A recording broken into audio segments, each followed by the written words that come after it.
안녕하십니까. 한슬기 교수입니다. 어, 질문이 들어왔어요. 금방추에 대해서 다시 설명해 달라. 신장반사 설명해 달라는 얘기죠. 반갑습니다. 네, 설명을 좀 해볼까요? 자, 요게 넙다리뼈라고 생각을 해보죠. 넙다리뼈. 그리고 요게 정강뼈. 정강뼈입니다. 얘가 넙다리뼈. 얘가 정강뼈. 그리고 지렛대 원리를 길게 만들어줘. 여기 파텔라. 무릎뼈가 여기 있습니다. 너무 작으니까 무릎뼈를 안 쓰도록 하겠습니다.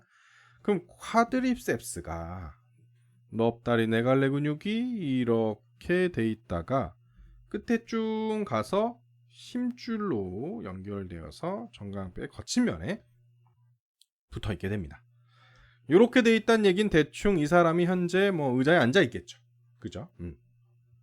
그런데 그때 내가 해머로, 잘 안 보이네. 해머로 이 사람의 다리를 때립니다. 이렇게. 정확히는 여기보다는 여기가 좋아요. 여기 때리게 됩니다. 그러면 힘줄은 어떤 특징을 갖고 있느냐? 힘줄은요, 굉장히 질겨요.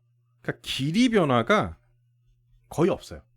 얘는 탄력 소모가 거의 없거든요. 대신에 굉장히 튼튼합니다.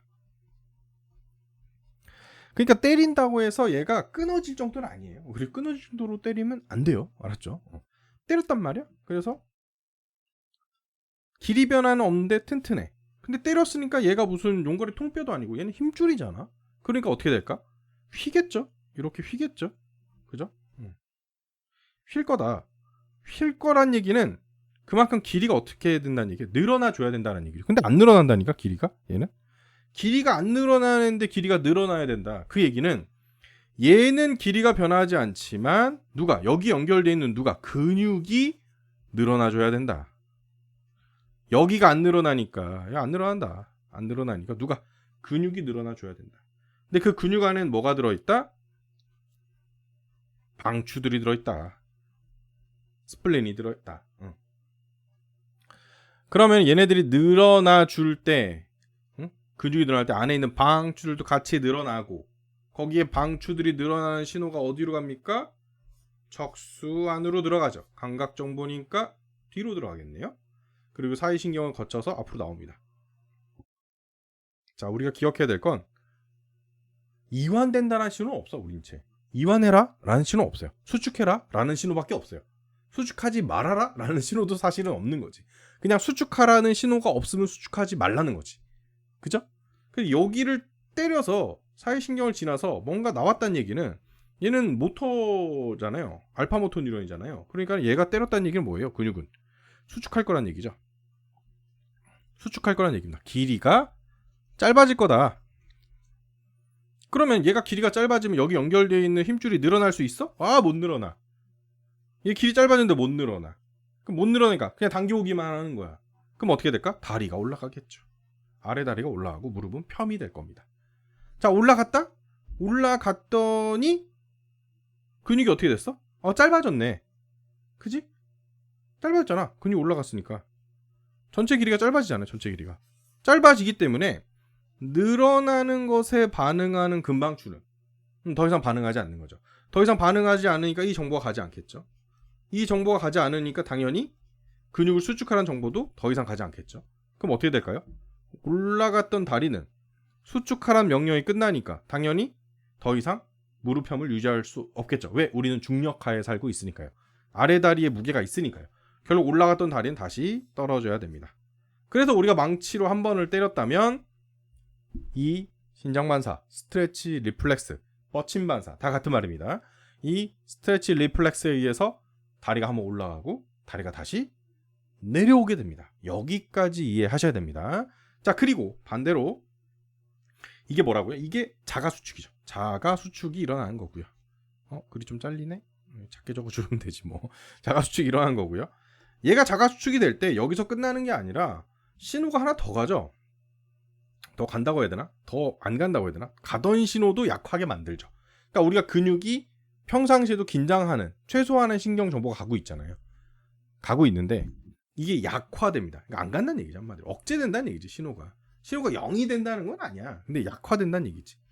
그래서 대항근은 이완하게 됩니다. 이걸 우리가 상호 억제라고 부르게 됩니다. 상호 억제라고 부르게 됩니다. 누가? 대항근이 길항근이 억제한다. 얘가 억제돼야지 펌이 더 잘 일어나겠지. 그죠?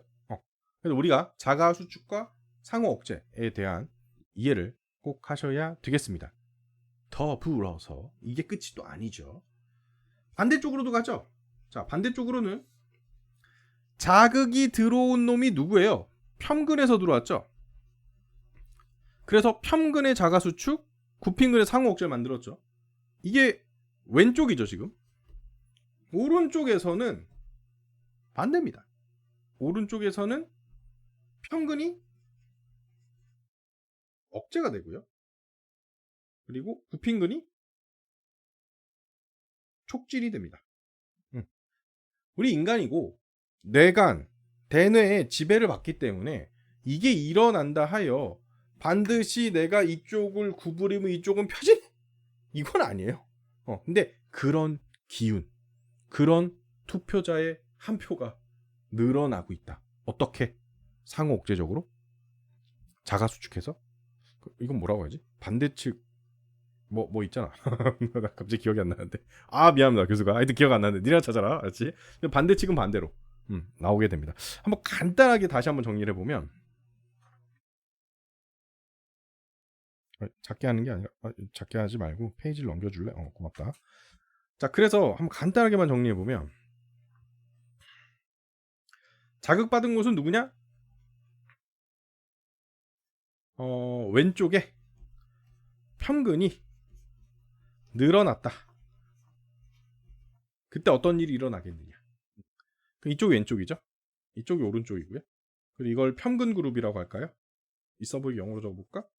이스텐션, 그리고 이쪽은 플렉션이다. 그랬을 때 왼쪽 이스텐션이 됐잖아요. 늘어났잖아요. 얘가 늘어나면은 자가 수축에 의해서 여기는 촉진될 거다. 이게 뭐라고? 자가 수축. 그 반대쪽 억제될 거다. 이게 상호 억제. 그리고 반대쪽은 반대로 그리면 되죠. 이거 이름인데 찾아보고 나도 좀 알려줘. 댓글로. 알았지? 뭐 내가 다 외우고 있으란 법은 없잖아. 그지? 이렇게 될 거다. 근데 요게 그럼 언제 이렇게 사용이 될까? 사람 걸어갈 때. 근데 이게 사람보다는 오히려 고양이, 이런 좀 약간 지배, 생각보다 되게 본능에 충실한 애들, 이런 애들에게서 더 두드러지게 나타납니다. 그래서 고양이 같은 경우에는 이게 스테치 리플렉스는 우리가 위에서 그림 그릴 때도 어떻게 그렸죠? 대뇌를 안 그렸죠. 척수 반사거든요. 척수 반사 일환이거든요. 그렇기 때문에 인간 실험에서는 성공하지 않았지만 고양이 실험 같은 경우에는 고양이 머리고요, 고양이 척수고요, 고양이 다리가 이렇게 있겠죠. 여기를 잘라요. 고의적인 SCI 고양이를 만드는 거죠.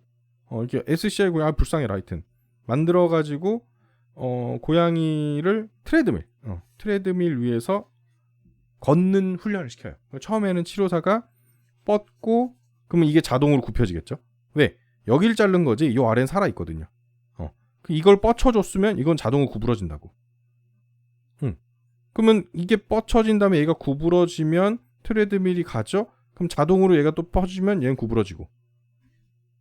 이쁘게 걷진 못하지만 엉거주춤 걷더라 라는 거예요. 이걸 갖고 또 어떤 과학자가 뭐라 했냐? 스테고사우루스? 맞나요? 이게 아인가? 하여튼 스테고사우루스, 이런 공룡이 있는데 머리 크기가 되게 작아. 공룡들이 하루 종일 그 풀을 뜯은 이유는 머리가 작아서래. 한 번에 이렇게 나무 하나를 통째로 먹고 끝냈으면 하루 종일 먹을 필요가 없는데, 덩치는 막 엄청나게 큰데 대가리는 막 요만해. 대가리 되게 작아. 하루 종일 먹어야 살 수 있는 게 공룡이었다고 하더라고요. 머리 크기가 되게 작아서, 머리 크기가 작아서 뇌에 들어있는 머리에 들어있는 뇌 크기가 대추할 만했대요. 그러면 이제 컴퓨터를 만든다고 생각했을 때 대추할 만한 컴퓨터로 저 스테고사우루스 마냥 동물을 움직일 수 있느냐, 제가 풀을 발견했다 해서 풀까지 걸어갈 수 있느냐, 그걸 데이터를 실험해 봤더니 속도가 뭐라더라? 1m 걸어가는데 1시간 걸린다나? 그렇대요. 1m 걸어가는 1시간 걸린대. 죽겠지. 그래서 멸종한 건 아니잖아. 사실 멸종 안 했었잖아. 다른 이유로 멸종했으니까. 그럼 얘가 어떻게 살아남았겠냐? 척수가 상당히 팽대가 관찰이 되고 척수가 상당히 많은 역할, 척수가 상당히 많은 역할을 대신해 줬을 거다. 이걸 위임이라고 우리가 표현할 수 있죠. 그래도 뇌에서 위임하는 게 굉장히 많이 있지 않았겠느냐. 예를 들어서 지금은 뇌가 굉장히 많은 척수를 통제를 하죠. 우리 고등한 인간은. 하지만 스테고사우루스는 생각보다 통제력이 약할 수도 있었겠다. 왜냐하면 화석밖에 없으니까 사실은.